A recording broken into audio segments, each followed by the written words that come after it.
Aslı Özkaya. Bir Şansım Olsa programının sunucusuyum. Geçmişte alınan kararların hissettirdiği pişmanlıklar ve omuzlarımızda biriken o büyük yük. Peki bir şansınız olsa neyi değiştirmek isterdiniz? Pişmanlıklarınızla yüzleşmek, hatalarınızı düzeltmek nasıl olurdu? Hadi gelin bu programda size bir şans yaratayım.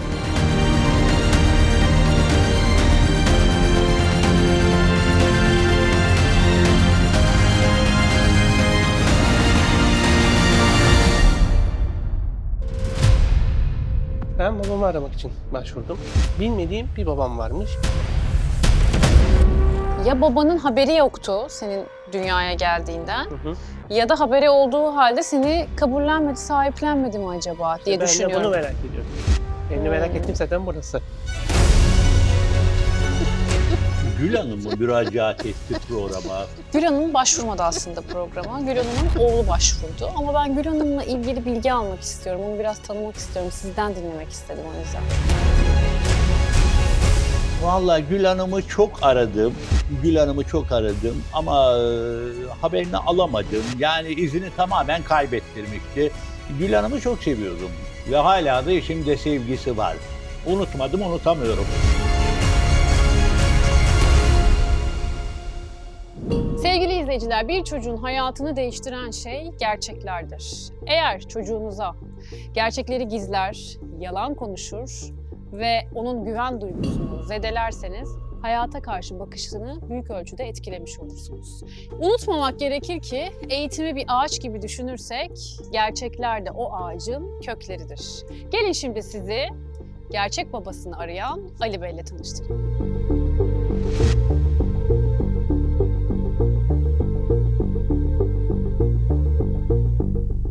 Merhabalar. Merhabalar. Hoş geldiniz. Hoş bulduk. Nasılsınız? Teşekkürler. Sizler nasılsınız? Ben de iyiyim Ali Bey, sağ olun. Programımıza neden başvurdunuz? Tabii ki de. Ben babamı aramak için başvurdum. Babanızı. Hı. İsmi ne babanızın? Murat. Murat Bey'i aramak için programa Doğrudur. başvurdunuz. Normalde benim kendi babam, yani bildiğim babam var ama bilmediğim bir babam varmış. Biyolojik babam yani. Onu şu anda arıyorum. Yani hesap sormak değil de neden beni aramadı ya da herhangi bir başka çocuğu var mı, kardeşim var mı? Onları öğrenmek amaçlı aradım. Kendim denedim ama bulamadım. Sizi yetiştiren bir babanız var Doğrudur. ama bu biyolojik babanız değil. Bu Aynen. gerçeği öğrendiniz ve siz gerçek babanızı, biyolojik babanızı bulmak için de programa başvurdunuz. Doğrudur. Kardeşlerim var mı? Hayatımla ilgili tüm gerçekleri öğrenmek istiyorum diyorsunuz. Doğrudur. Peki, çok soru var tabii kafamda ama nasıl öğrendiniz gerçek babanız olmadığını, sizi yetiştiren annem kişinin? Hasta yatağındayken söyledi. Ben de hatta söylediği zaman ben biraz kale almadım çünkü hastalıktır falandır diye düşündüm. Yani o zaman biraz başladı öğrenmeye. Tabii ufak soru işaretleri oldu ama Ne dedi anneniz size? babanı bul önce dedi. Sonra dedim babam dışarıda, annem gelecek birazdan dedim. Hayır, gerçek babanı bul falan. Yani o şekilde konuştu. Şaşırmadınız mı? Hiç o Şimdi güne kadar bunun konusu geçmiş miydi? Geçmedi. Bir de hastaydı kendisi. Bayağı bir hastaydı. Geçmiş olsun. 3 yıl önce de zaten kendisini kaybettik. Başınız sağ olsun. Sağ olun. Şimdi hasta olunca insan konduramıyor. Hani hastalıktır, sayıklıyordur falan diye düşündüm. Siz hala onu söylediği halde bunun gerçek olmadığını düşündünüz. Doğrudur. Ve 3 yıldır hiç böyle bir arama girişiminde bulunmadınız. Yok işte 3 yıl öldükten sonra başladım. Onu kendi hani bildiğim babama da sorunca orada biraz daha başladı. Kendi babanıza, yani aslında sizi büyüten Doğru. babanıza sorunca Orada o da böyle bir şeyin gerçekliğinden mi bahsetti? evet. Yani tabii hemen haliyle bahsetmedi. Yani şöyle, aslında bunu öğrenmek, duymak ve sindirmek çok zor. Haliyle. Hani bunu kabullendikten sonra hayatta baba bildiğiniz kişiye bunu sorabilmek de çok zor. Nasıl sordunuz? Ya deyince tabii ki de soramadık. Annem hakkın rahmetine kavuştuktan sonra tabii hemen değil, biliyorsunuz öldükten sonra gelen olur, bir şey olur falan. Ziyaretler olur, Evet. başsağlığına. 1 ya da 1,5 ay sonra falan. Yani önce ben bir sordum. Bir ağlamaklı oldu. Hani bir şey demedi. Konuyu şey yapmadım. Kendisi dışarı çıktı. Ve kaldı. Ondan sonra ilerleyen saatlerde geldi ama hiç şey yapmadan kendi odasına çekildi. Ben şok olduğum için haliyle arkasına gidemedim. Ne olduğunu bilemedim. 1,5 ay sonra beni kaldırdı. Sabah kahvaltıya gidelim, seninle konuşacaklarım var dedi. Annemin en sevdiği yere gittik. Arnavutköy'de sahil olan banka oturduk. Bir de termos çay yapmış. Orada hem anlattı hem ağladı. Yani orada öğrendim. Orada zaten ne yapacağım bilebilirim. Yani kaynar sular döküldü desem yeridir. Ne dedi peki size? Ne anlattı? Şöyle annemle ben 1 yaşındayken evlenmişler. Aile, hani annemin gerçek yani evlendiği asıl kişi Murat Bey askerdeymiş o zaman söylediklerine kadarıyla. Ailesi artık tam detayını ben de bilmiyorum. Detayı fazla gidemedim. Ama olursa belki Murat Bey'den belki biraz öğrenirim. Bildiğim kadarıyla hani bir kadın. Kim olduğunu bilmiyorum detayını. Onu göndermiş bir şekilde. Ondan sonra babam dediğim yani kişiyle tanışmış. Bu şekilde bir hayat olmuş. Yani 39 yıldan beri ben bildim bile o kişiyleydim. Şimdi anneniz siz 1 yaşındayken baba bildiğiniz kişiyle evleniyor. Doğru. Ama ondan öncesinde başka bir evlilik mi yapmış? Murat Bey'le. Murat Bey'le yani biyolojik babanla bir evlilik yapıyor. Hı. Ondan ayrılıyor. Yani öyle detayını tam bilmediğim için yorum yapamıyorum Araya fazla. bir kadın mı giriyor dedin? İşte o kadın kim bilmiyorum. Annesi mi yoksa başka biri mi bilmiyorum. Askerdeyken onu bir şekilde annemi göndermişler. Çocuğuyla. Hani üzüm hani demişler ki Hı. üzümün sapıyla gibi kelimeler biraz kullanmışlar. Öyle Annene şey mi demişler? yani üzümün sapıyla olmaz gibi muhabbet yapmışlar. Yani, Çöpsüz üzüm istiyorlarmış yani. Aynen. Öyle derler. Ben demek istemedim çünkü insanların ayıp olmasın diye tam söylemedim kelimeyi.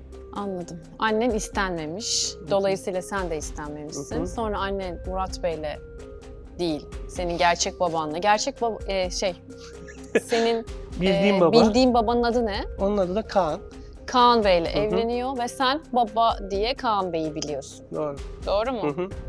Hastalandığımda beni koşarak hastaneye götüren, başım sıkıştığında benim yanımda olan, arabasını çaldığımda kızmayıp sadece kanunlar gereği kızması gereken kızan, hani dağ gibi güvendiğim biri. Yani çok iyi bir baba oğul ilişkiniz mi vardı? Bunu mu söylemeye çalışıyorsun? Doğrudur. Hala da iyiyiz. Tabii öğrendikten sonra ufak bir daha sarsılması oldu ama değişen bir şey yok yani. Çok zor bir şey. Nasıl kabullendin bunu? Yani 30 Hala da küsür, kaç kabul- yaşındasın? 39 yaşındayım şu 39 anda. Öyle diyorum ya, yaşındasın. 39 yıldan beri de aynı. 39 yıldır kendini belki de bir yalanın içinde büyütmüş Biraz öyle. gibi hissediyor olabilirsin. Dediğim gibi yani baba yani aslında öğrendiğim için duygu yok. Hani sadece şok oldum. Niye böyle? Sadece bunun gerçeğini öğrenmek istiyorum. Çünkü ben zaten bildiğim kişi baba olduğu için bende öyle bir duygu yok. Senin hayatında bir şey değişmeyecek. Hı hı. Ama insan böyle durumlarda gerçekleri, gerçek ailesini, gerçek annesini, babasını öğrenmek istiyor. Aynen Ve öyle. ben bu programda birçok kez senin durumunda olan kişiyi burada misafir ettik. Ve hep şunu duyuyorum. Hep diyorlar ki, beni neden bıraktığını soracağım sadece. Sadece merak ediyorum, beni neden bıraktı? Ama bunda öyle bir şey yok. O bırakmadı. Aksine onu bir şekilde ne olduysa bıraktırıldı. O neden arayıp sormadı daha çok diyebiliriz. Evet, neden yani. arayıp sormadı? Neden Haberi var peşine mı onu da düşmedi? bilmiyorum. Haberi var mı? He. Sen bu soru işaretleriyle yaşamak istemiyorum Yani. diyorsun. Ve biyolojik babamla bir Hı hı. karşılaşıp ona bunları sormak istiyorum. Bu yüzden de programınıza başvurdum diyorsun. Doğru. Peki sen hani seni büyüten babana sordun mu?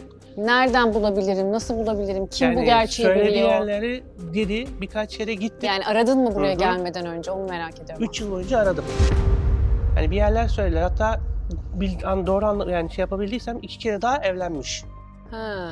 Hani bu hala da bulamam yani başka telefonu falan her şey değişmiş. Bulamam yani denedim. Bayağı kişiyi de tanıdım yani dediğim yani Kaan babamla da sorduk, araştırdık. O da yardımcı oldu sağ olsun. Hani şey Hı hı. yapmadı hani köstek olmadı. Hı hı. Ama çıkamadı, bulamadık yani. İşin içinden çıkamadınız. Yani çünkü bizi aştı. Biraz boyumuzu geçti. Hı hı.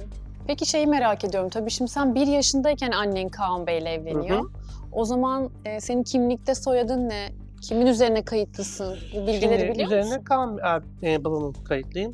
Onun soyadını taşıyorum. Ben 1 yaşındayken kendi üstüne almış. Benim asıl olan, yani adımı yazdı ama soyadımın farklı olduğu bana bir tane de cebinden delikli eski kimlikleri biliyorsunuz çıkarttı gösterdi bana.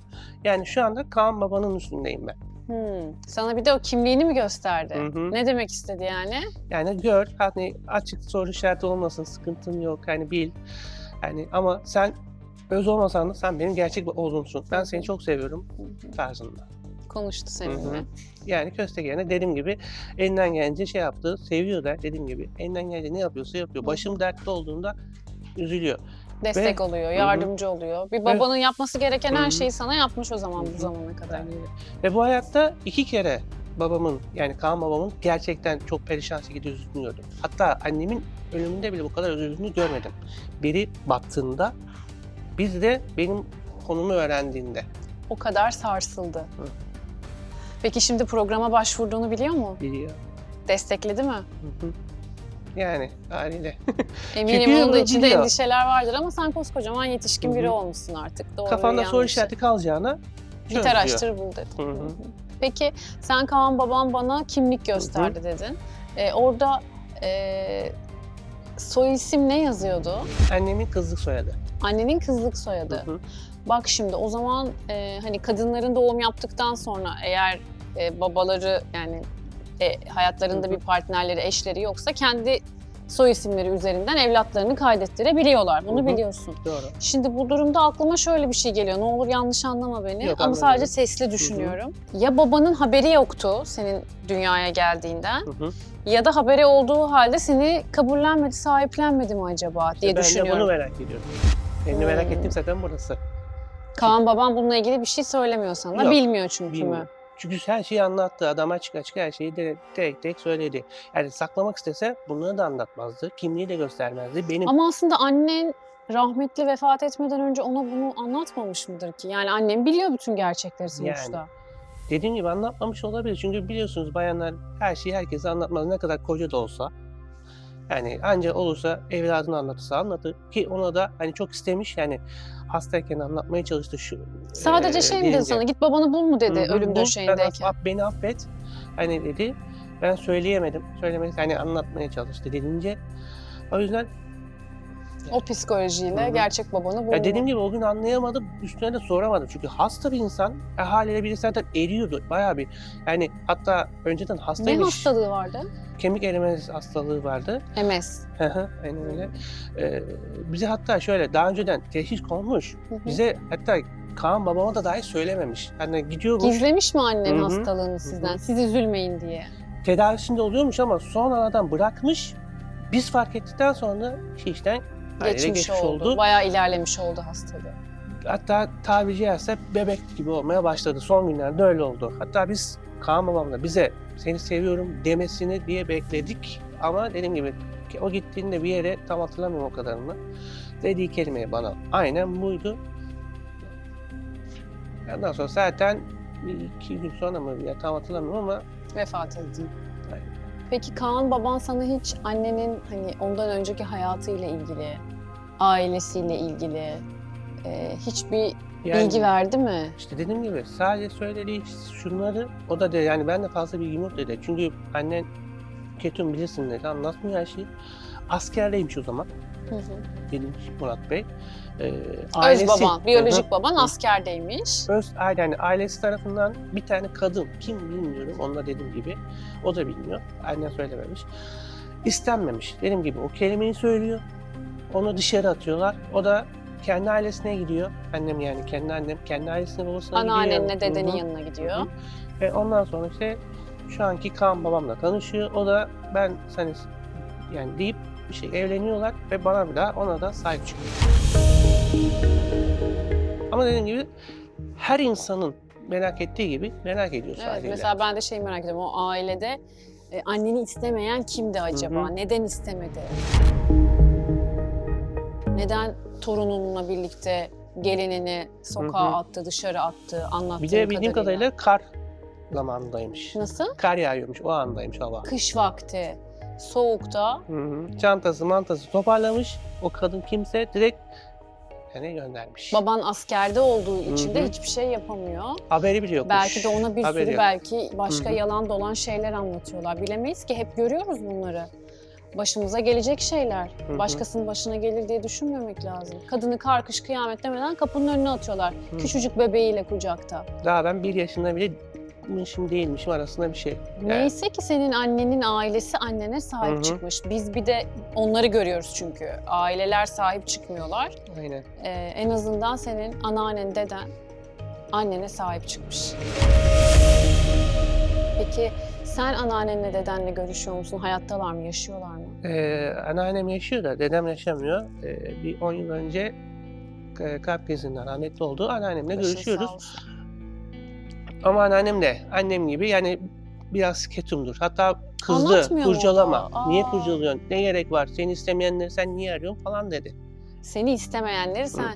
Yani o zaman Yani baban kızgın seni oraya. istememiş mi acaba? İşte o tarafa kızgın. O yüzden Ama şimdi bir insanın da askerdeyken eli kolu bağlı, ne anlatılırsa ona inanacak. Ama niye peşine düşmemiş? bir de o zamanlar askerlik biliyorsunuz en az 24 ay falan. Evet ama hani annenin peşine düşmemiş. Acaba hamile olduğunu biliyor muydu, çocuğu olduğunu? Hiç bilmiyoruz. Niye peşine düşmediğini düşünüyorum şu anda. İşte hepsini Murat Tabii Bey'de. bunların hepsini Murat Bey'e bulup sormak Ya- gerekiyor. Cevabını ondan almak Hı hı. gerekiyor. Dediğim gibi benim ona bir sıkıntım yok. Hani ona kızgın ya da bir hesap sormak değil. Peki şimdi nasıl, kimle yaşıyorsun? Kaan Babanla Hı. yaşıyorsun. yani bir nişanlık yapmaya çalıştım ama olmadı. Hı hı.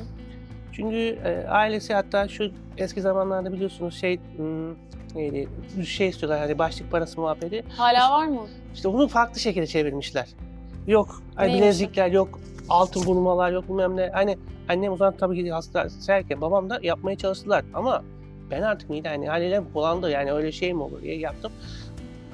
Yani şu an kendisi başka biriyle o istediklerinin karşılayan biriyle Karşılayan. nişanlanmışlar. Sen ayrıldın. Yani Seviyor şimdi- muydun? Yani seviyordum ama İşin maddiyat içine işine böyle şeyler girince girince midem Evet. bulandı aslında. Ne kadar yanlış ya şeyler kızla bunlar. sırf kızla alakası yok. Bunun tamamen ailesiyle alakalı. Gerçek sevgilere, gerçek Hı. aşklara hasret kalmışken şu maddiyatın araya sokulması. Sen bir de oradan darbe yedin. Yapacak bir Hı. şey yok hayat. Hayat. Bak gülerek maskeliyorsun aslında, biliyorsun değil mi? Çünkü gözlerinin içi dolu dolu, ben görebiliyorum. Ama gülerek de bir şeyleri üstünü örtmeye çalıştığının farkındayım. Yani gülmesem bu sefer ne olacak? Psikolojik yani biliyorsun yani yok silah, yok bilmem ne, yok içki, yok şu yok. Ne gerek var? Hani yapacak bir şey yok. Gülmek Ne daha geliyorsa güzel. Allah'tandır, Yani. vardır onun bir bildiği Hı, diyorsun. aynen Tevekkül öyle. ediyorum diyorsun. Doğrudur. Üstesinden gelmeye çalışıyorsun. Hı hı. Çok böyle şey bir yapın var. Belli sevgiyle büyümüş bir adama benziyorsun. Annen böyle çok iyi yetiştirmiş seni. Benim annem iyidir. Allah yani tabii ki herkesin annesi iyidir de bana göre yani tabii ki değil. Allah Yani rahmet eylesin. inşallah mekanında cennettir. Yani Allah'ın izniyle. Babam da güzel insan. Peki onlar nasıl tanışmışlar? Aile aracılığıyla biraz tanışmışlar. Görücü usulü gibi mi? Hı hı. Hı. Yani çünkü zaten annem o duyguyu tahmin edersiniz haliyle. Hem dışarıda hem elinde çocuk haliyle. O da yani ilk başta severek tabii ki değil. Ama kendi hani hem benim için hem de şey olsun diye yapmış ama tabii sonradan Sevmiş mi? birbirlerini- Hı hı. İyi. Bayağı sevdiler. Ben görüyordum. Mutlu bir ailede büyüdün Hı hı. sen. Aynen Sevgi öyle. dolu bir ailede büyüdün. Yani Çok ikisi de- önemli bir şey o, biliyor musun? Hı hı. Şu an içinde bulunduğun bu zorlukla başa çıkmanın tek sebebi aslında senin mutlu bir ailede büyümüş olman. Doğrudur. Sevgi görmüş olman, ilgi görmüş olman. Bunlar senin şu andaki gücün, gücünü aldığın yer. Yani aynen dediğim gibi dedim ya dağ gibi arkamda var. Tabii biraz sarsıldım ama değişmedi. O yüzden dolayı daha da sıkıntım yok yani arkam sağlam. Ne güzel. Yani başım bir şey sıkıştığında koşacak adamım, insanım var. Hep derler ya doğuran mı Hı. anne, baba. Aynen. Aslında öyle değil. Ne babalar görüyoruz biz burada. Biyolojik Hı. babası diye geçiniyor ama çocuğuna sahip çıkmıyor. Şiddete maruz bırakıyor. Aynen öyle. Bakalım artık hayat ne gösterecek, ne göreceğiz hep beraber Duyacaklarına göreceğiz. hazır mısın peki? Yani. Biz şimdi ekip arkadaşlarım sen başvuru yaptığın günden beri Hı hı. aslında biyolojik babanı araştırıyorlar. Senin verdiğin bir iki telefon numarasıyla, verdiğin birkaç bilgiyle yola çıktılar onlar. Muhtemelen biz bugün Murat Bey'i arayacağız ve buraya davet edeceğiz. Ha, buldunuz mu? Yani çok büyük ihtimalle bulunacaktır diye düşünüyorum. İnşallah. Güzel. Ve sen ondan ne duyacağımızı bilmiyoruz. Buna hazırlıklı mısın? Yani hazırlıklıyım. Çünkü 3 yıldan beri zaten şey yaptığım için harfiyle biraz artık hazırlıklıyım artık. Bakalım o ne diyor, o ne yapacak, onun da şeyini merak ediyorum Duyacaklarıma yani. göre Hı. şekil alacağım diyorsun. Yani tansiyonumu nasıl çıkartacak, yani piyasayı nasıl yapacak onu da göreceğiz. Onu Belki göreceğiz. diyecek ben yok öyle bir şey yok, beni ilgilendirmez der. Belki de hiç yapmaz, gider basar gider. Olsun, sen gene de Hı hı. şansını deneyip onu Aynen bulmuş, öyle. görmüş olacaksın. Kafandaki soruları Hı soracaksın. hı. Belki iyi ki geldim diyeceksin. Belki de Yani en azından soru işaretleri kapanmış olacak. kapanmış olacak. Hayatıma kaldığım yerden devam edeceğim. edeceksin. Hı hı. Doğru söylüyorsun. Peki rahmetli annenin adı neydi? Gül. Annen Adı de gibi gül. adı gibi Gül müydü? Şimdi onu Murat Bey bulduğunuza göre ona direkt beni demeyin. Tahmin edildiğim kadarıyla herhalde yaşı başına almış bir insandır. Hani Hı hı. sıkıntı yaşamayalım. Hani hastalığı vardır, kalbi vardır. Bir problem olmasın diye direkt Gül annemden bahsedin ki en daha iyi olur bence. Sen şu anda Tabii. hala babanı mı düşünüyorsun? Ben insanları düşünüyorum. İnsani Ben herkes olarak. için düşünüyorum. Yaşlıdır, Çünkü- başlıdır. Hani duyar bir Hı. oğlu olduğunu, kalp krizi geçirir vesaire Hı hı. bir şey olur. Ona bir şey gelmeden başına tatlı tatlı söyleyin ki diyor. Yani Ben bir şeye sebep vermek sizin istemiyorum. işinize tabii karışmak gibi değil ama hani ne açıdan düşünce. Burada senin tavrın tabii ki çok önemli. Çok naif birisisin. En başında da söyledim programın. Çok iyi Teşekkürler. yetiştirmiş seni rahmetli anne. Sağ Eminim olun. babanın da katkısı vardır. Var. Peki ben o zaman bak oradan bana işaret ediyor Enis abi. Diyor ki biz bulduk galiba Murat Bey diyor. Bir bakalım. Ben şimdi gidip onu arayacağım. Tamam. Tamam. Tamamdır. Sen beni şans masasında bekle. Tamam. Onu buraya getirtebilirsek, doğru kişiyi bulmuşsak ben onunla birlikte şans masasına geleceğim senin yanına. Tamam. Tamam. Teşekkürler. Sağ olun.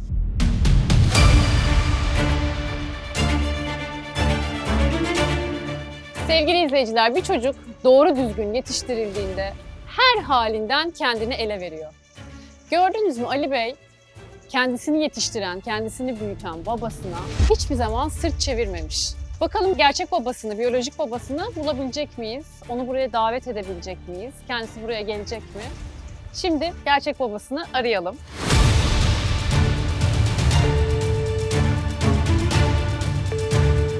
Alo, buyurun. Murat Bey'le mi görüşüyorum? Evet. Merhabalar Murat Bey. Ben Merhaba. Ben Star TV'den arıyorum, Bir Şansım Olsa programından. Müsait misiniz? Müsaitim de anlayamadım. Yani Star TV dediniz, program dediniz falan. Star TV'den arıyorum, bir televizyon programı. Böyle küsleri barıştıran, ondan sonra ayrılanları birleştiren, kaybolanları bulan bir program. Anladım efendim. Tamam. Bu hani bir araba var içerisinden kasa falan Evet, çıkıyor. doğru. İşte tam da o programın sonu. Güzel bir hanımefendi sunuyor. Evet. Teşekkür ediyorum iltifatınız için. Rica ederim, estağfurullah. Siz Evet. o zaman o güzel hanımefendisiniz. Evet. Yani programı sunan. Aslı ben. Şimdi Memnun oldum. Buyurun. ben de çok memnun oldum. Murat Bey, sizin için bırakılmış bir paket var, hediye var. Aracımıza inmek ister misiniz? İnerim de yani kimdir, nedir, benim için kim ne bırakabilir? Ben yapayalnız bir insanım. Yani bana öyle sürpriz falan bir şey bırakacak kimsem yok. Peki beklediğiniz kimse yok anladığım kadarıyla. Yok maalesef. O zaman araca inip kim olduğunu tahmin etmek ister misiniz? Olabilir. Siz yok deseniz de belli ki sizinle görüşmek isteyen biri var. Tamam. Tamam. İnerim. Tamam. İnince ben sizi yeniden arayacağım. Tamam, çok teşekkür ediyorum. İniyorum ben. Tamam. Sevgili izleyiciler, Murat Bey ile şu kısacık konuşmamda anladığım tek şey belli ki yalnız kalmış birisi olduğu. Bakalım inince kasayı açınca içinden çıkan şeyi gördüğünde doğru tahminde bulunabilecek.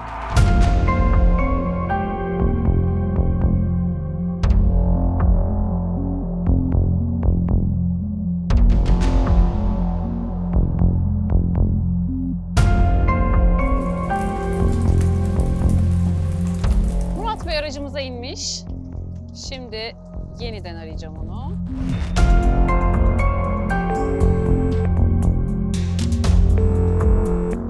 Alo, buyurun. Murat Bey aracımıza inmişsiniz. İndim aslanım. Tamam, sağ tarafınızda bir kasa var, gördünüz mü? Gördüm efendim. Üstündeki zarfın içinden çıkan şifreyle kasayı açalım.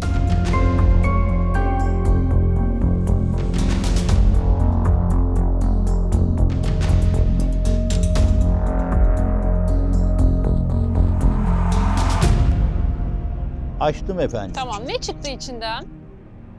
Of. Of. Benim için çok kıymetli olan Bir yüzük. Yüzük. Peki. Evet. Şimdi bu yüzüğü oraya kim koymuş olabilir?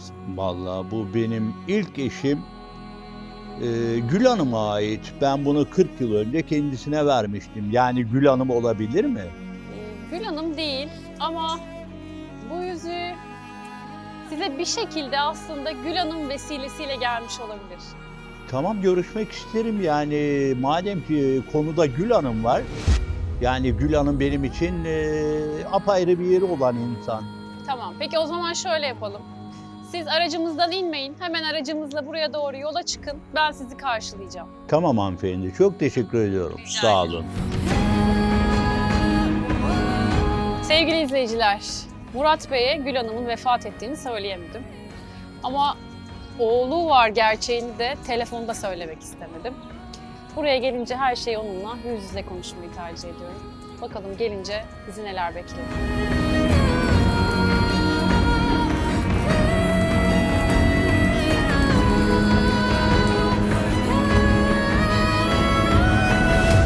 Hoş geldiniz Murat Hoş Bey. bulduk. Rahatsız olmayın. Hoş bulduk aslında. Nasılsınız? Çok teşekkür ediyorum, sağ olun. Siz nasılsınız? Ben de iyiyim, teşekkür ederim. Allah iyilik, sağlık versin. Beni kırmadınız, geldiniz, teşekkür ediyorum. Estağfurullah, sizi kırmak ne haddime. Evet, bir yüzük var masada. Evet, Gül Hanım'ın yüzüğü mü? Gül Hanım'ı. Siz mi almıştınız? Efendim bu Gül Hanım mı müracaat etti programa? Yani merak ediyorum çünkü yüzüğü ona vermiş. Şöyle, Gül Hanım başvurmadı aslında programa. Gül Hanım'ın oğlu başvurdu. Ama ben Gül Hanım'la ilgili bilgi almak istiyorum. Onu biraz tanımak istiyorum. Sizden dinlemek istedim o yüzden. Efendim Gül'le tanışmamız bir düğünde oldu. Hı hı, Yani biz Muş'ta oturuyoruz. hı hı. İstanbul'da annemin amcasının yeğeninin düğünü vardı. O düğün esnasında Güller de gelmişlerdi oraya. Ailesiyle falan mı gelmişler? Tabii ki annesi falan vardı yanında, yakınları vardı. Baktım, Peki sizinkilerle Gül Hanım'ın ailesi akrabalar mı? Hayır. Düğünün sahibiyle mi akrabalar? Yok, sadece tanıdıklar. Tanıdık. Bir akraba bağları yok Arkadaşlık kesinlikle. var. Hı hı. Evet. Yani Gül'ü düğünde görünce çok beğendim, hoşuma gitti. Anneme dedim anne ne güzel kız Hı. falan diye. Olay öyle başladı. Yani ben anneme onu söyleyince annem de işte bir an önce beni baş gözetme derdine düştü. Ne yaptı? Yani Gül'le aramızı yaptırmaya, yani işte Gül'ü kimler tanır falan orada. Yani Gül'ün akrabalarıyla, çevresiyle yakınlaşmaya falan çalıştı. Hı hı. Anneniz ön ayak oldu. Ön ayak oldu. Tabii biz düğünden sonra Muş'a gittik. Hı hı. Ama ben tekrar Gül'ü görebilmek adına yani İstanbul'u bahane ederek 2-3 defa kaçtım geldim. Hı hı. Takıldı aklınız Gül Hanım'a. Tabii amacım Gül'ü görmek ama yani İstanbul'a gelmek, akrabaları ziyaret bahanesi işin. Görebildiniz mi? Gördüm. Bir yakınlık oluştu aramızda. O da beni beğendi, hoşlandı. Bir yakınlaşma oldu aramızda. Tabii ben gittikten sonra anneme anlattım durumu. Hı hı. Anne dedim ben işte bu kızı seviyorum. Yani tanıştık, Görüştük, ettik. Evet. Annem de hiç durmadan hemen sağa sola eşe, dosta, akrabalara falan haberler salmaya başladı. Ortalığı ayağa kaldırdı falan. Tabii bu hemen düğün hazırlığı gibi. Hemen ailesiyle falan mı tanıştınız ki? Henüz tanışmadık ama annem işte biraz tez canlı. Yani hemen olsun bitsine getirmeye çalıştı. İşte Kaç eşe, yaşındaydınız dosta, o akrabalara, sırada? evet düğünümüz var işte hazırlanın falan. Kaç yaşındaydınız? Küçük müydünüz? Ben 18, Gül de 17 yaşında. Ha, daha 17 yaşındaydı Gül tabii Hanım ki, aslında çocuk daha yaşta. önümde askerliğim falan var. Ha. Ama annem işte diğer ablam, abim falan var. Onların mürüvvetini görmemiş. Yani onlar kendi başına buyruk evlenmişler. Anneme sormadan. Sizi böyle düğün yapıp böyle bir görmek Aynen istedi. öyle, o düğün özlemini falan. Yani bir an önce işte yanımda olan çocuğumu ben ölmeden mürüvvetini göreyim, evlendireyim falan. Tabii bu bizim Gül'le olan temasımız babasının kulağına falan da gidiyor. Hı hı. Yani onlar kalkıyorlar Muş'a geliyorlar. Babayla beraber aile olarak falan. Siz mi İşte, davet ediyorsunuz? hayır, onlar kendileri olayın gerçek olup olmadığını anlamak amaçlı Yani bu çocuk gerçekten hani bir dedikodu mu oluyor? Yani kızımızın adını mı çıkarmaya çalışıyor? Gerçekten böyle bir sevgi olayı falan var mı? Hı hı. Muş'a geliyorlar tabii. Annesi bana soruyor, oğlum sen kızı seviyor musun falan diye. Babası da Gül'e soruyor. Kızım sen beğeniyor musun ya da senin bu çocukla bir ilişkin var mı falan. İkimiz de evet diyoruz, yani onay veriyoruz. O zaman bunlar tabii bizim o onayımızdan sonra tekrar İstanbul'a dönüyorlar. Dönüyorlar. Şimdi o zaman siz anlattığınız kadarıyla Gül Hanım'la birbirinizi görüyorsunuz, birbirinizi beğeniyorsunuz. Aile baskısıyla değil, Hayır efendim. kendi isteğinizle bir araya geliyorsunuz ve evleniyorsunuz. Aynen Doğru öyle. mu? Tabii ailenin rızasını almak koşuluyla. Yani, Tabii ki. Şimdi benim annem zaten evlenmemizi istiyor. Hı hı. Babasından da onay alıyoruz ama babası bir şart koşuyor. Yani çocuk diyor henüz asker değil, askere gitsin diyor. Gelsin ondan sonra. Annemle de önce diyor evlendirelim diyor. Sonra askere gitsin. Tabii olay orada şey oluyor, yani gerçekleşiyor. Yani Hangi karara bağlanıyor? babanın rızasıyla evlenmemiz onaylanıyor. Sonra mı askere gidiyorsunuz? Sonra tabii ki askere gidiyorum. Gül'ü de emanet edecek kimse olmadığı için, yani ailesinin yanında bırakamıyorum. Malumunuz eşim oluyor. Neden? Ya şimdi anneme bir yoldaş olsun. Yani hem annemin hizmetlerine bakar, ev işlerini falan yapar. Hem annemle arkadaş olurlar. Ben o düşünceyle bırakıyorum Siz ama... resmi olarak evlendikten sonra mı askere gittiniz? Tabii ki, tabii ki. Sonra da dediniz ki sen annenle babanla kalma, ben dönene kadar benim annemde kal dediniz. Aynen öyle efendim. Yani işte anneme bıraktım, bırakmaz olaydım. Yani Neden? bıraktıktan sonra ya annemle anlaşmazlık giriyor aralarına. Şimdi kız İstanbul'da yetişmiş, İstanbul'da büyümüş. Muş'un bir köyünde veya bir kasaba gibi yerde yaşayamayacak bir durumda. Siz evlendiğinizde de orada mı yaşayacaktı? Tabii ki, tabii ki. O zaman Evet. zaten orada yaşamayı göze alarak sizinle evlendi. İşte ama bilmeden, yani annemin tavrını, annemin hareketlerini, Yani annemin ben ona tabii sizin yapabil- yerinizde olsaydım onun ailesiyle kalmasını isterdim ve siz döndükten sonra bir aile kurup yeni evinizde evliliğinizi sürdürürdünüz. Aslanım efendi, çok haklısınız da işte orada onu düşünemiyorsun. Yani bir cahillik var, bir yaş var. Yani Yaş. bir Çok de- küçüksünüz. Çocuk tabii yaşta ki. evlenmişsiniz. Tabii ki bir de şimdi Annenizin babanızın sözünden çıkamayacak yaştasınız. aynen öyle. Şimdi bir de ben annemi tanıyorum ama kendim için tanıyorum. Gelinine karşı nasıl davranır onu bilmiyorum. Kaç Ondan yıl evli sonra- kaldınız? Vallahi uzun sürmedi. Yani işte ben askere gittiğimde Gül sürekli bana mektup yazmaya başladı. Kötü mü davranıyordu anneniz ona? Kötü davranıyormuş. Yani o zamanlar telefon yok malumunuz. Hep mektup üstüne mektup falan. En son bana yazdığı mektupta ya bir an önce askerliğini bitir gel ya da ben gidiyorum. Yani canına tak etmiş o zaman. Efendim? Canına tak etmiş. Tabii ki. Peki siz annenizle İşte. konuşmuyor muydunuz? Anne ne yapıyorsun kıza? Benim Annemin karım bu. okuması yazması yok. Hiç ziyarete anneme- gelmiyorlar. Yok, yani askerde şey olduğum için henüz izin olayları falan var. Askere hemen istediği zaman izin vermezler. Hı hı. Ben orada işte sadece Gül'ün verdiği haberlerle hareket ediyorum. Yani bana mektuplar yazıyor. İşte annen şöyle yaptı, annem böyle yaptı, annem bana baskı yaptı. Annem beni dışarı bile çıkarmıyor. Ne yapıyordunuz öyle deyince? Ne diyordunuz? Ne Ya düşünüyordunuz? üzülüyorum tabii. Hiç demediniz mi? Git o zaman kendi annenin yanına. İstanbul'a dön. Ben gelip seni oradan alırım falan diye. İşte diyemiyorum. Yani istiyorum ki hani gerçeği göreyim ya da annemin yanında annem buna ne yapıyor olabilir. Ondan sonra neyse ben askerden belirli bir şeyde, fırsatta kaçarak geldim. Yani izin almadım. Askerden kaçtınız. askerden Bu mektupların kaçtım. üzerine mi kaçtınız? Evet, yani Gül'ün mektupları üzerine fazla dayanamadım. Bu zaten ikinci kaçışımdı. O kaçışlar da bana zaten bir yıl fazla askerlik yapmama sebep oldu. İlk kaçışınız ne zamandı? İlk kaçışım ondan önceydi. Gül Hanım yok muydu hayatınızda? o zaman? Vardı. Yani henüz daha yeniydi. O zaman bir özlem kaçışı vardı. Yani Gül'ü görebilmek için özlem vardı. Ama ikincisinde Gül'ün baskılarıyla, yani yazdığı mektuplarla aşırı baskı yapıyor. Yani işte gel, askerliğini bitir, askerlik söylemeyle biten bir şey değil. Tabii. Mecbur kaldım. Peki İşte, kaçtınız gittiniz eve. kaçtım Muş'a. gittim eve, geldiğimde maalesef Gül yoktu evde.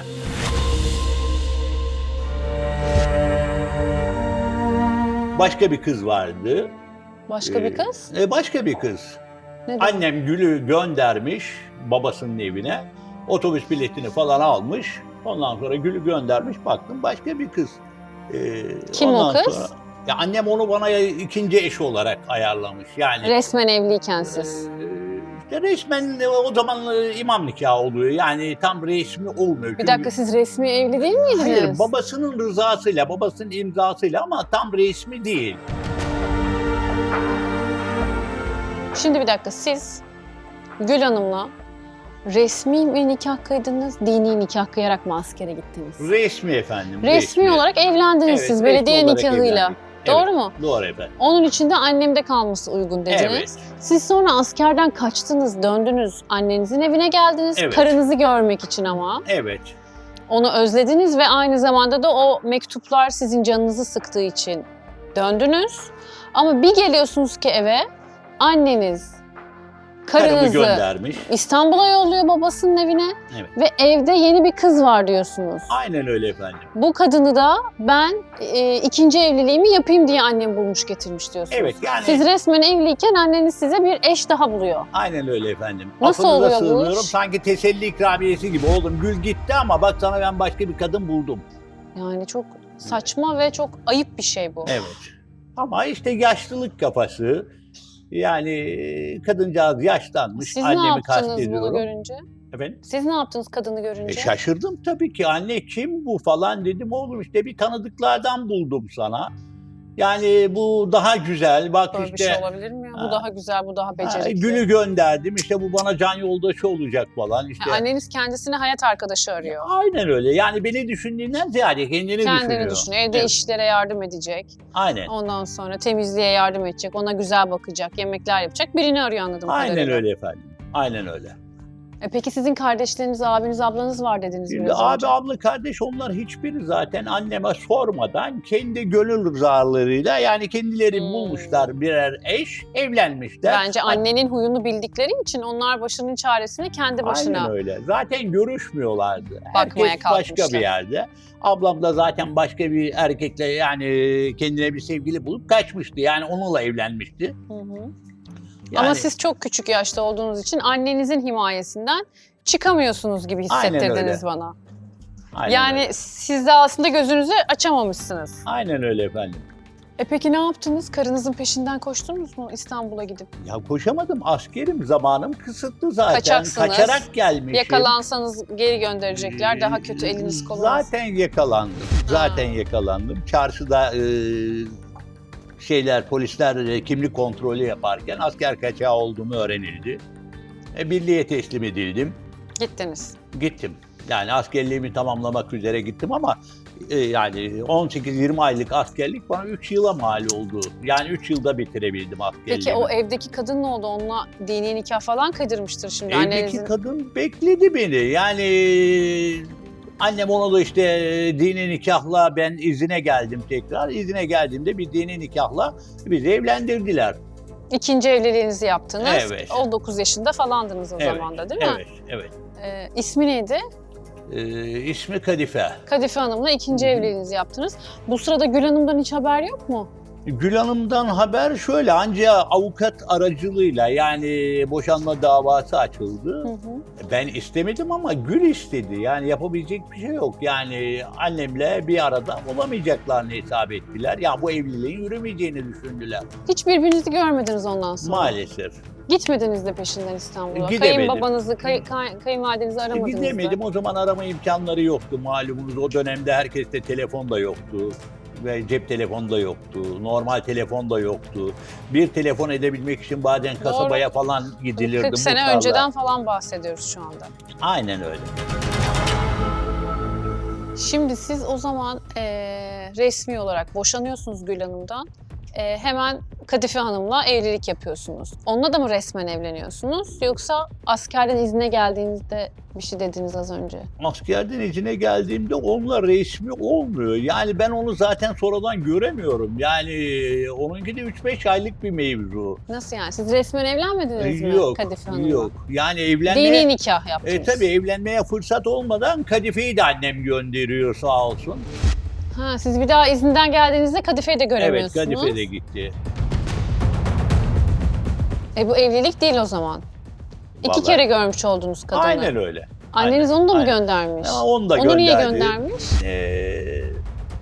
Çok geziyormuş. Yani işte sağa sola takılıyormuş. Ne bileyim işte gözü başka insanlardaymış Yani falan. yeteri kadar ev işi yapmıyor, anneye iyi bakmıyor, bulaşık yıkamıyor, yemek yapmıyor diye Aynen tanımlayabiliriz öyle. aslında. Tabii annemin anlatımı, yani Kadife'yi de suçlamak istemiyorum ama annemin anlatımı öyle. Peki Kadife Hanım'la mektuplaştınız mı? O da size şikayetlerini yazıyor muydu? Vallahi Gül pek, Hanım gibi. Yok, pek yazışamadık onunla. Bir şey Onun da- paylaşamadınız Evet. onunla. O da köy kızıydı. Yani okuması yazması zayıftı. Pek bir şey Hmm. yazamadı. Ya da yazmak istemedi, bilemiyorum. Hı hı. Sonra o da gitti. Annenize dediniz mi? Ne yapıyorsun sen? Bana bunu neden yapıyorsun diye. Vallahi ne söylersen söyle oğlum, ben sana layık olanı Hala bu... askerlik devam mı bu sırada? Askerlik devam bitme noktasında Hah. yalnız. Yani 3 yılı tamamladık. Tamam. Bitene kadar 2 evlilik. Evet. Aslında baktığım kadarıyla annem Kadife'ye de iftira atmış. Kadife'ye de yani Gül'e de atmıştı değil mi? Tabii ki, tabii ki. Yani Kadife'nin aslında hiçbir suçu yok. Ne iftirası atmış? Yani işte ne bileyim, hani bana anlattığı şeylerin hepsi iftira. Yani işte geziyor, dolaşıyor, yok evle ilgilenmiyor, yok işte başka erkeklere bakıyor falan gibi sözleri hepsi iftiraymış. Hı. Onun da eşyalarını toplamış. Yani babasının evine göndermiş o şekilde. Sonradan siz eşten dosttan mı duydunuz? Aynen öyle. Konu komşudan duydum. Yani çevreden bizleri ya da Kadife'yi tanıyan Ne kadar insanlardan günah. duydum. Koskoca kadın. Köyündeki kızların günahına giriyor. Kadınların günahına giriyor, masum kadınların. Yani bu çok büyük bir kul hakkı aslına baktığınızda. Kendi çıkarlarını düşünüyor. Yani anneniz için çok da böyle kötü bir şey söylemek istemiyorum ama görünen o ki üçüncüden bahsettiniz biraz önce. Üçüncü Aynen öyle. evlilik geliyor. Aynen. 3 gelen 4 de gelir gibi düşünüyorum ben sanki. Birkaç evlilik yapmışsınız. Evet. Daha gencecik yaşta 19-20 yaşında kaç tane evlilik Evet. yapmış beyefendi. Bunun sebebi de bir bakıma değil %90 annesi. Aynen öyle. Yani çok Yani- yazık. Annem bana göre değil, kendine göre bir kız aramış. Yani bulamadığı için de bulamadıklarını göndermiş. Sonra 3. dediniz. Sonra 3. Suzan. Onunla nasıl tanıştınız? Artık askerlik O da bitti. yine tanıdık vasıtasıyla, yine annemin çabalarıyla. Yani eşe dosta işte, oğlum bakın işte genç yaşta dul kaldı. Oğluma işte bir kız bulmam lazım. Kimi tavsiye edersiniz? Kaç Kimin kızı yaşındaydınız? var? 22 falan. 22 yaşındaydınız. Oğlum genç yaşta dul kaldı diyor. Daha küçücük yaşta. Evet. Eliniz ekmek tutmazken aslında bunlar oluyor Tabii anladığım ki. kadarıyla. Yani köy yeri işte. Orada ben bağla, bahçeyle, bostanla, hayvanlarla falan meşgul oluyorum. Hı hı. Yani Bu kadın nasıl bir kadın? üçüncüsü iyi bir kadıncağız. Yani ben onu aldıktan sonra evde kalmadım. Yani Akıllandım diyorsunuz. tabii ki yani kasabaya taşındık. Annenin yanında olmaz mı dedin? Yani 2 eşimi de o gönderdiğine göre 3.'yü de gönderir Gönderecek diye düşüncesiyle. düşündün. Olmaz dedim. Evlilik sürdü mü onunla? 7 yıl sürdü. 7 yıl sürdü. Evet. Neden ayrıldınız? Valla onunla da işte artık bir anlaşmazlık oldu. Yani Annenin bir, payı var mı yani bu ayrılıkta da? ya vardır nispeten. Yani arada bir gelip gidip yani bir fitne fesat soktuğu olmuştur. Ne yapıyordu mesela? Ya örnek oğlum, bu kız sana bakılmıyor. Bak kilo vermişsin, zayıflamışsın falan. İşte ne bileyim, istersen bunu da gönderelim falan. Daha gençsin Allah'a şükür falan. Yani kıza sen oğluma iyi bakmıyorsun. Senden gelin falan olmaz. Yani bu gibi sözler. Peki annenin evinden ayrılmaya karar verdiniz. Çünkü ben annemle evlilik sürmez. 2 taneyi kendi başına yolladı. Bunu da kesin yollar dediniz. Ve kasabaya taşındınız. Evet efendim. Orada nasıl gitti işler? İyi gidiyordu ta ki annemin hastalığına kadar. Annem hastalanınca mecbur anneme bakacak bir insan lazım. Ben şimdi eşimi kasabada bırakıp dönemem annemin yanına. Mecburi Suzan'ı da aldım. Beraber köye taşındık. Abi abla hiç destek vermiyor mu o Onlar sırada? vermiyorlar. Onlar hiç annemi bile görmek istemiyorlar. Ondan sonra işte Suzan'a rica ettim. Yani gel böyle böyle hani annemde kalalım. Bu kadıncağız yaşlıdır. Hani ölür falan, üstümüzde vebali kalmasın. Kabul etti mi? Etti. Yani geldi, hatta annemin hizmetlerini gördü, anneme yardımcı oldu, ilaçlarını verdi, yani temizliğini yaptı, evle ilgilendi. Baktı Ama- annenize o Evet. zaman. Ama annem yatakta da olsa, yatalak da olsa yine ağzı konuşuyor. Hmm. Yani sürekli oğlum bundan hayır gelmez. Oğlum bak işte bana doğru düz bakamıyor. Bak ilaçlarımı yanlış verdi. Huysuz bir kadın anladığım kadarıyla. Aynen öyle. Artık orada da Suzan dayanamadı. Peki Suzan Hanım'la çocuğunuz oldu mu? Olmadı. Neden? Olmadı bilmiyorum Nasip olmadı. aslanım. Hı hı. Annem hatta Suzan için yani yumurtasız gelin bu. Yani bundan kesinlikle çocuk olmaz gibi laflar ediyordu. Bu tabii gene etrafa söylediği şeyler. Tabii ki. Kadının da kulağına gidip. Tabii ki eş dost ziyarete geldiğinde annemi hasta halinde ziyarete gelenler oluyor. Onlara da yani işte Suzan mutfaktayken ya da affedersin temizlik yaparken işte İnsanlara dedikodusunu yapıyor. aynen öyle ya bu gelinden de hayır gelmez falan. Bak oğluma bir çocuk bile yapamadı falan. Yumurtasız gelin bu. Öyle laflar ediyordu. Oysa ki gelini ona bakıyordu. Aynen öyle. Yemeğini veriyordu, Evet. ilaçlarını veriyordu. Evet. Peki onunla nasıl bitti evlilik? O da yine annemin yüzünden oldu Hı hı. aslanım. Yani Bu annemin... laflar, dedikodular çıktı. Tabii ki yani şimdi annemin tam ölümünden 1 ya da 2 gün sonraydı. Suzan terk etti beni gitti. Sizin annenizin ölmesini bekledi Suzan Hanım. Son Aynen. güne kadar baktı ona. Aynen öyle. Yani vefa örneği gösterdi. Hani işte evde bir hasta var falan. Ben hani bu ölmeden gitmeyeyim falan. Yani zar zor da olsa anneme yardımcı oldu, bekledi. Ama annem öldükten 1-2 gün içerisinde Zaten terk evlilik etti, bitmiş. gitti. Ama o aslında size olan ve annenize olan vefa borcunu tamamlamak için annenizin ölümünü beklemiş. Aynen öyle. Ama annem giderken hem kendi gitti hem Suzan'ı götürmüş oldu. Yani ben yine kaldım yapayalnız. Peki Suzan Hanım'la resmi miydi evliliğiniz? Resmiydi. Nasıl boşandınız ondan sonra? Tabii ki yani avukat aracılığıyla falan o şekilde boşandık. Peki sonra bir daha bir evlilik yaşadınız mı? Anne vefat etti. Sonra bir evlilik yaşamadım. Babam vardı. Babam da yaşlıydı. Hı hı. Sonra annem öldükten sonra abimler, ablam falan gelip gitmeye başladılar bize. Hı hı. Babamı da abimler aldı yanına. Babanızı abiniz aldı.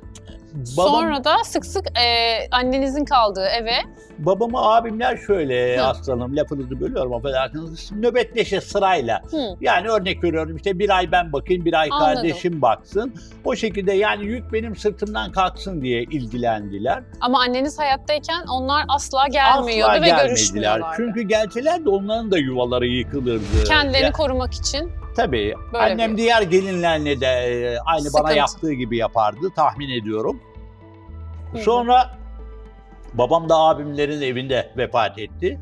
Başınız sağ olsun. Sağ olun, Allah razı olsun. Sonra ben kaldım tek başıma. İşte tarla, arazi, ondan sonra oradaki hayvanlar vesaire falan. Miras mı kaldı size? Yani mirastan ziyade bütün ağır yük benim sırtımda. Yani bir taraftan tarlaya gidiyorum, bir taraftan hayvanlarla meşgul oluyorum. Hı hı. En son abimler geldi, oğlum dedi yani biz senden bir şey istemiyoruz. Bütün bunlar senin hakkındır, sat bunları. Bak başının çaresine, kurtar kendini. Yani buralarda durmanın da bir anlamı yok. Ben de abimler sağ olsunlar yani her şeyi bana... Gerçekten de hakkınız çünkü anneniz yani hayatınızın çok önemli bir bölümünü elinizden almış aslında. Aynen öyle. Ben sonra onları her şeyi sattım, savdım. Önce kasabaya, oradan sonra İstanbul'a geldim. Hı hı. İstanbul'da uzun yıllar kaldım. Ne iş yaptınız? Değişik işlerde çalıştım. Yani elimin yettiği kadar. Şimdi ben tarlada, bağda, bahçede çalışmış bir adamım. Belirli bir meslek yok. Hı hı. Yani ne iş verilirse, hangi iş bana uygunsa o işlerde Yapıyordun. çalıştım. Biraz da birikimim vardı malumunuz. Yani orada sattığım tarladan, araziden falan. Peki anneniz vefat ettikten sonra eski eşinizi aradınız mı Gül Hanım'ı? Vallahi Gül Hanım'ı çok aradım. Gül Hanım'ı çok aradım ama haberini alamadım. Yani izini tamamen kaybettirmişti.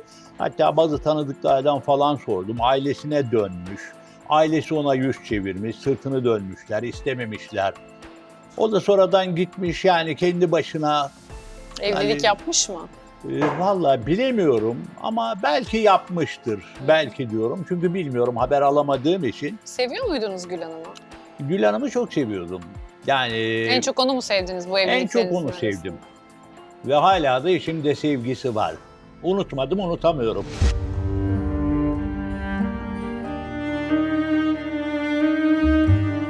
Şu anda evli misiniz peki? Şu anda evliyim. Hı hı. Nehir isminde bir hanımla evliyim. 4. evliliğinizi yaptınız. 4. evliliği. Onunla sosyal medyadan tanıştık. Hı hı.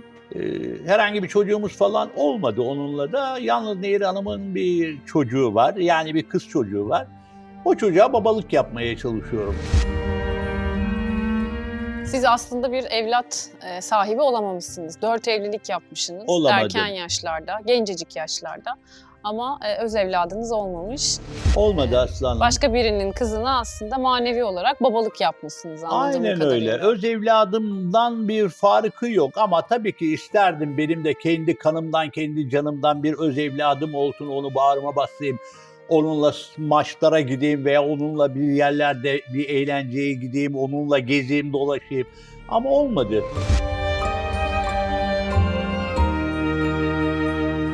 Oğlunuz mu olsun isterdiniz? Maçlara gideyim dediniz. Vallahi oğlan kız benim için fark etmiyor. Evlat evlattır derler Öyle, ya ben de aynı malumunuz. fikirdeyim. Şimdi Ama- maç deyince Evet. Nehir'in kızını da kendi öz evladım gibi Gibi seviyorum. gördünüz. Yani sanki benim canımdan kanımdan bir parça gibi. kaç yaşında Nehir Hanım'ın kızı? 18 manevi kızınız? üniversiteyi kazandı ama dünyalar benim oldu. Yani sanki öz evladım üniversiteyi bitirmiş gibi. Kazanmış gibi. Tabii ki gururlandım, hoşuma gitti. Yani ne de olsa eşimin evladı benim evladım. Yani öz kızım gibi bakıyorum. Çünkü o da beni küçük yaşta o da babasını kaybettiği için beni öz babası gibi kabul Onun ediyor. yerine koydu Evet. size. Hı hı. Güzel bir baba kız ilişkiniz var aslında. Aynen öyle. Ama yine de öz evladın yerini tutmaz Ya. diyorsunuz. Tutmuyor, tutmasını sağlamaya çalışıyorum. Aslında aramızda inanın öz evlattan hiçbir farkı yok. Hı hı. Ama işte ne olursa olsun yani insanın kanından canından olunca biraz daha farklı oluyor. Öyle tahmin ediyorum. Hiç evladım olmadığı için ve bunları anlayamıyorum ama Nehir'in evladı da benim evladım. Yani Allah korusun ona bir şey olsa bana olmuş gibi hissederim yani. Ve ona sahip çıkarsınız. Tabii ki, tabii ki. Peki gerçekten bir öz evladınız olsa ne Olsa. hissedersiniz? En yakın fırsatta olsaydı Suzan'la olurdu bir çocuğum. Ama en uzun onunla kaldım. Evli Ama- kaldığınız en uzun Evet. ilişkiniz olduğu için. Evet. O da olmadı. Yani bu yaştan sonra da olması mümkün değil. Yani çocuk hayalinden vazgeçmem gerekiyor. Peki benim size söylemek istediğim bir şey var. Şimdi o yüzük Gül Hanım'ın yüzüğü. Evet. Ama ne yazık ki Gül Hanım artık hayatta değil. Yok mu?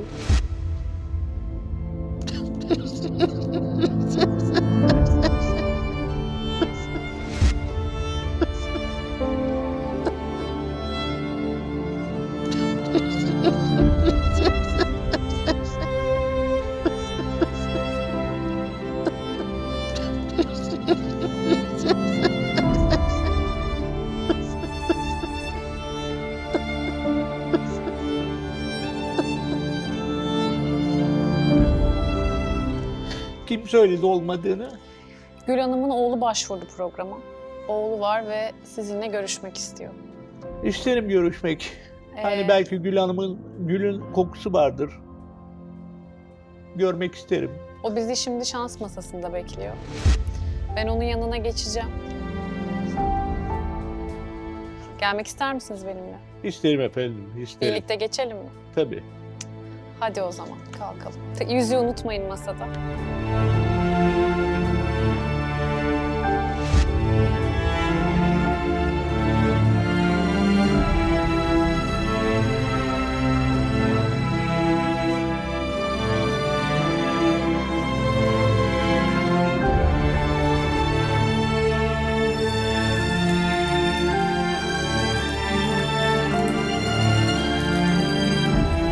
Buyurun oturun. Siz de.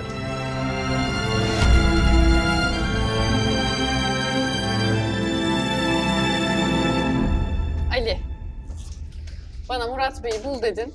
Buldum, getirdim. Teşekkürler. Murat Bey, Gül Hanım'ın oğlu. Memnun oldum. Ben de memnun oldum. Biraz önce öğrendim. Başınız sağ olsun. Sağ olun. Anneniz vefat etmiş. Yani çok üzüldüm. Üstünden 40 yıl geçti. Görmek isterdim, tanımak isterdim tekrar yeni baştan. Belli ki anneniz benden sonra bir evlilik yapmış. Siz dünyaya geldiğinize göre Sağ olun, teşekkürler. Yani kızmanı, darılmanı istemem. Üzerinden 40 yıl geçmiş ama annenizi ben çok sevdim.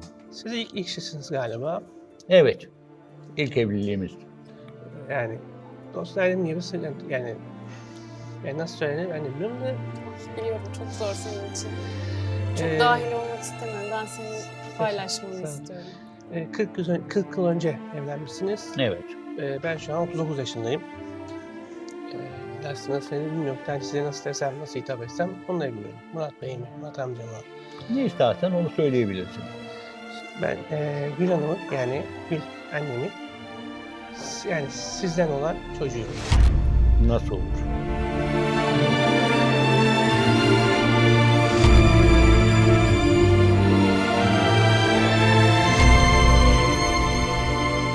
Ee, 3 yıl önce annem vefat etmeden hasta yatağındayken bana bir şeyler sayıkladı.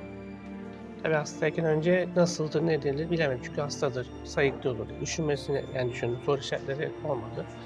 Sonra şu anki olan beni büyüten kişi, yani babam olan kişi anlattı.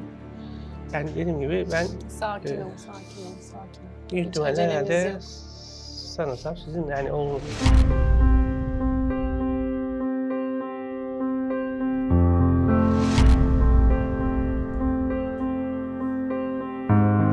Ne diyorsun delikanlı sen? Nasıl bir şey bu? Anlamadım. Şimdi Murat Bey bunları konuşmak çok zor. Bunlar zor konular, ağır konular. Müsaadenle Ali, birkaç bir şey söylemek istiyorum size. Ali bana programa başvurduğunda Aslı abla dedi, annemi kucağında çocuğuyla, bebeğiyle kar kış kıyamet günü bir kadın kapının önüne koymuş. Ve İstanbul'a dedemlerin, anneannemlerin yanına yollamış. Şimdi sizin anlattığınız hikayeden de annenizden bahsettiniz bana. Nasıl bir kadın olduğunu anlattınız. Peki kaçtınız gittiniz eve. Ya kaçtım Muş'a. gittim eve, geldiğimde maalesef Gül yoktu evde.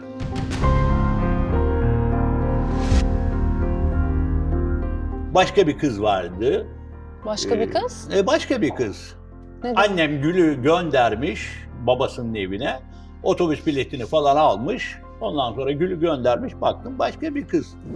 Şimdi parçalar kafamda birleşiyor ve aslında onun söylediği o kadın galiba sizin öz anneniz. Nasıl olur böyle bir şey? Yani sizin öz anneniz, torunu olduğunu bildiği halde gelinini kar yağarken o soğukta kapının önüne koyuyor. Ve Ali'nin annesi ölüm döşeğindeyken ona babanı bul, senin öz baban şu anda baba dediğin kişi değil diyor. Nasıl olur? Nasıl olur böyle bir şey? Anlayamıyorum, inanamıyorum. Yani benim annem nasıl böyle bir şey O yapabilir? kadarını yapmaz diye düşünmüştüm ben de Tabii ama ki Ali yapmaz diye ısrarla düşünüyorum. bana bir kadından bahsetti ve o kadının aslında annenizi sizden ayırdığını söyledi. Şimdi 4 evlilik yapmışsınız ve hepsinden de anneniz sizi ayırmış. Evet. Üçünden de. Ama bu kadar vicdansız, bu kadar zalim olamadı. Yani böyle kucağında çocuğuyla hem de benim çocuğumla. Yani bakıyorum delikanlıya, evet. Yani gözleri benziyor. Yani Kalıbı, siz siması benziyor. haklı olarak belki de içinizden emin misiniz diyorsunuzdur. Çünkü 40 yıl sonra düşünsenize sevgili izleyiciler, çıkıp geliyor bir tane oğlum var diyor. Bir programdan biri arıyor sizi ve senin oğlun bu diyor. Kolay bir şey değil. Bunu kabullenmek, bunu duymak. Şu an bununla ilgili bir şeyler söylüyor olmak hiç kolay değil. Senin durumun hele hiç kolay değil Ali. Aynen öyle. Yani şaşkınım. Belki sonrasında isterseniz DNA testi yaptırırsınız. Ama Ali 39 yaşında ve 40 yıl önce siz... Şaşkınım. Bayağı bir benzerlik var. Hele benim gençlik yıllarıma. Yani saçının şekli, tipi, davranışı falan böyle. Kalıp olarak da birbirimize uygun görünüyoruz. Yani inanılır gibi bir şey değil ama insan şaşırıyorum yani. Hiç kolay bir şey değil. Maalesef, maalesef değil. Şoka girdiniz değil mi? Hiç Evet. beklemiyordunuz böyle bir şey. Evet. Ali en azından kaygıların vardı hatırlıyor musun? Duyacaklarına hazır mısın dedim sana ilk program Doğru. başladığında Hı hı. sohbetimizde. Ben babanın bu durumu bilmemesinden biraz olsun rahatladım. hani bilip de seni reddetmesi, istemiyor olması çok daha ağır gelebilirdi sana. Ama senden haberdar bile değilmiş. Buna sevinir olduk şu anda bu habere. Aynen öyle, sevdiğim gibi. Aslanım, ben size çok teşekkür ediyorum. Yani 40 yıl sonra da olsa böyle aslan gibi bir evlat gösterdiniz bana. Yani bizi kavuşturdunuz. 40 yıllık hasret nasıl gider artık? Bilmiyorum, onun planlarını yaparsınız. Ay, şu anda Bundan izin, sonra. izin verirse şu an İnşallah. elini öpmek isterim yani. Estağfurullah. El öpmek ne kelime evladım. Sarılırım ben sana.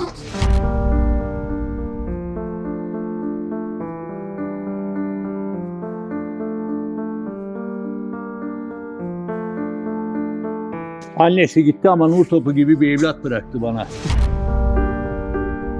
40 yılın özlemi. Evet, 40 yılın özlemi öyle burada bir anda çabucacık bitmez. Ben o yüzden sizi baş başa bırakmak istiyorum. Teşekkürler. Hasret giderin Çok istiyorum. teşekkür ediyoruz. Her şey için. Çok mutluyum sizi kavuşturduğum için. Biz de sizi tanıdığımıza çok mutluyuz. Evet. Ve Çok teşekkür oğlumu ederim. aslan gibi, koç gibi bir Ne evlat. güzel. Ne Sağ Ben de olun. iki güzel tane oldu. baba sahibi Sağ olun. oldum. Çok güzel oldu. Sağ olun. Teşekkür ederim Artık tekrar. her saniye birlikte oluruz inşallah. İnşallah. İnşallah. Acısını çıkarın. Sağ olun. Buyurun Sağ olun. oturun lütfen. Saygılar, sağ olun. Sevgili izleyiciler, hayata nasıl yaklaşırsanız öyle sonuç alırsınız. Ali programa başvurdu. Tüm naifliğiyle, tüm sıcakkanlılığıyla, babasına öfkelenmeden, sinirlenmeden olayı anlamaya çalıştı. Ve dedi ki, ben sadece merak ediyorum. Ne olup bittiğini, neden beraber büyümedik, beni terk mi etti, bunları ona soracağım dedi. Yani bu ne demek oluyor? Biz hayata nasıl davranırsak, hayat da bize aynı şekilde dönüş yapıyor. Siz de bir şansım olsa diyorsanız bize başvurun efendim. Hoşça kalın.